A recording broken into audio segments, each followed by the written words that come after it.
يسعد مساكم بالخير والسعادة والقناعة والرضا.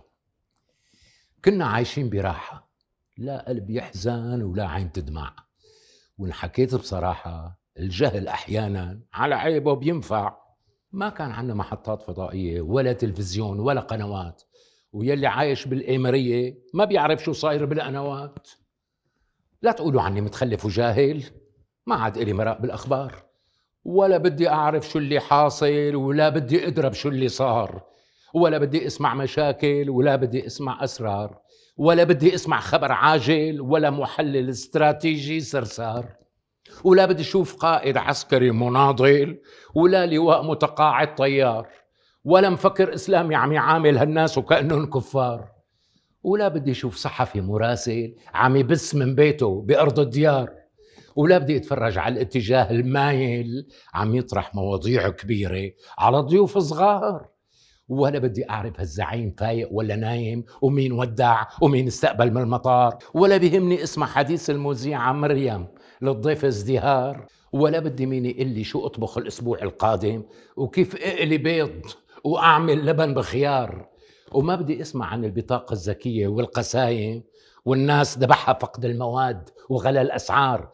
ولا بتعنيني تبريرات الوزراء الأكارم، وما بدي أشوف مسلسلات عربية وأنا صايم واستحي فيها قدام عيلتي وولادي الصغار، ولا بيهمني اسمع شو قال أبو قاسم بباب الحارة للقبضاي أبو النار، ومو ضروري شوف رشاشات مالها للصوت كاتم بمسلسلات عربية مشبوهة الأفكار، وما بدي اسمع قصص خيانات ومآسم ومسبات قربت من تحت الزنار.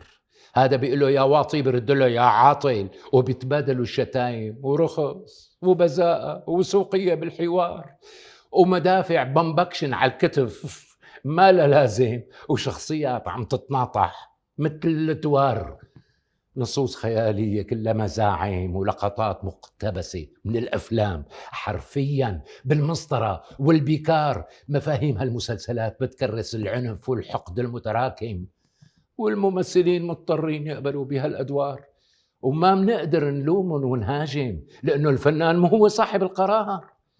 ومن نكد الدنيا على الفنانين مسايرة منتج من غياهب المجهول قادم وعم يخشخش بجيبته كم مليار، وقد يكون هذا المنتج محطة أو شخص أمي حاقد وناقم وبده زبون العوافي يرسم للجماهير العربية المسار، وبيجوز لأسباب خفية وبليل قاتم بده يجعل الفساد والفجور للأمة شعار.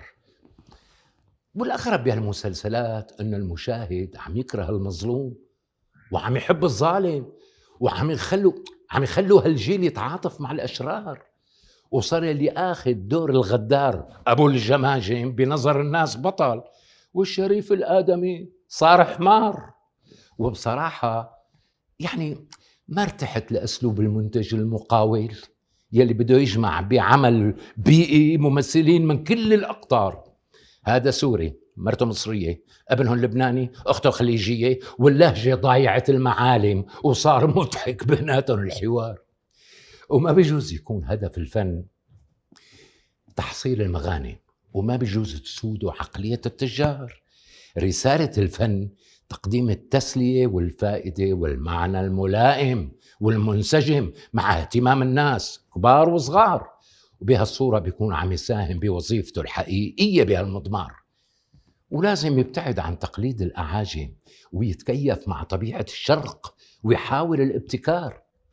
أنا ما بدي تابع الذاكرة السياسية لطاغية نادم وكيف عاملينه بطل، ومالي حابب اسمع عن هزايم حولها إعلامنا العربي لانتصار، ولا بدي أشوف أطفال بعمر البلابل والحمائم أهلهم بدهم يساوون مطربين كبار، وكأنه إذا ما نجحوا بالغناء بيكونوا بهايم، ولازم يصيروا مثل راغب وصابر وجسار، وكأنهم خايفين يطلع ابنهم فيلسوف أو عالم، بينما هذا يوم الدربكة والمزمار واقفين ورا الكواليس وعينهم على أحلام وكاظم، متأملين ينجحون بالمسابقة والاختبار، عم يحلموا تكفت على ابنهم العملة والدراهم، وبحفلة واحدة يطالع قد راتب 4 مدراء كبار.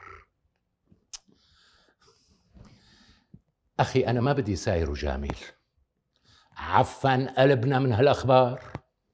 ما بدي أسمع ترامبو شو عامل وكيف عم يصيح بالعتمة مثل ديك المزابل، وقبل ما يجهجه ضو النهار، وكيف عم يغطي اقتصاده الفاشل ونازل طبع بهالدولار، والكونغرس بيعمل حاله غافل لأنه بيضل الرئيس إذا تناح هو صاحب القرار، ومجلس الشيوخ مهما يسوف ويماطل بتضل زعامة للفيل وما في رأي للحمار. وديون الولايات عم تزداد بشكل متواصل وبده يسددها من رقبة العرب الأغرار. بس يعني يمكن وبالمقابل وبدون سابق إنذار يمكن تنخفض قيمة الدولار بالنازل لصالح عملة جديدة على قائمة الانتظار.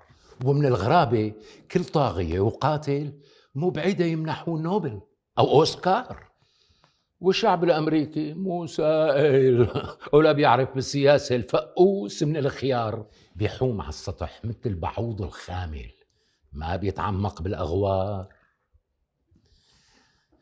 سيدي الحاصله بقلل عقلي وبفتح على الفضائيات وإخواتها رأسا بتنط بتطلع لي بالخط النسخي شعاراتها موضوعية، تجرد، وحياد، وبالواقع العملي ما في شيء من هاد، لأنه هالمحطات عم تتبع سياسة دولة أو حزب، وهن عم يمدوها بالتمويل، ولها سبب ما في دقة، وبتلاقي الكذب على قفا مين يشيل.